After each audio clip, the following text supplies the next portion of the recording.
It is both an honor and a privilege to address you today at this historical significant event, the launch of two landmark documents, the report on the analysis of Sri Lanka's policy on healthcare delivery for universal health coverage, and the guidelines for gender mainstreaming in health policies.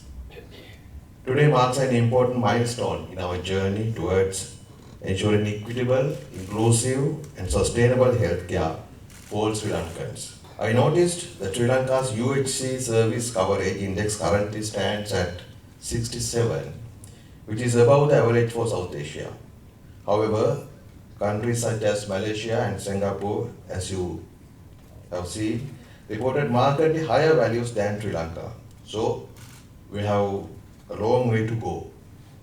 This is because a few sub-indicators remain low in our country.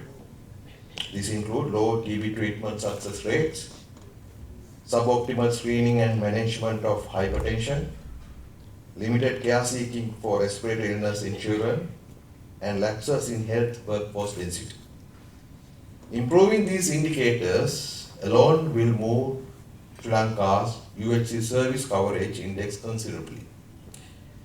This is why our new reforms in primary health care are so vital. We are establishing primary health centers that will serve population groups of around 5,000 to 10,000 people within a 2 to 3 kilometer radius.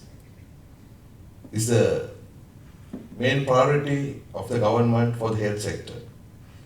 These units are designed to increase accessibility, reduce out-of-pocket expenditure, and ensure continuity of care within a people-centered model. They will be fully integrated into the shared care cluster system, ensuring a seamless referral mechanism between primary, secondary, and tertiary care. The government is fully committed to this process, and the Ministry of Health thoroughly analyzes and implements the process.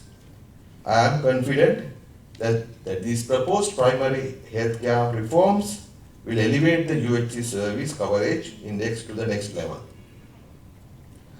Alongside these reforms, today we also launched the guideline for gender mainstreaming in health policies, the first of its kind in our country.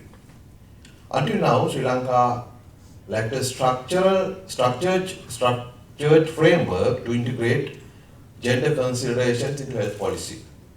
This guideline is designed to fill that gap. It provides health policymakers with practical tools and direction to ensure that all health policies are either gender responsive or gender transformative.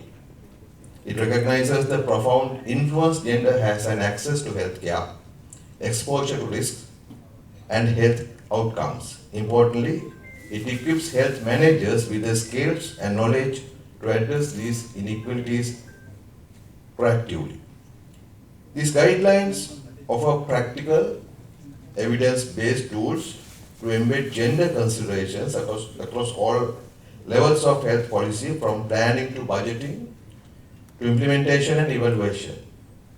Gender mainstreaming is not just a technical requirement, it's a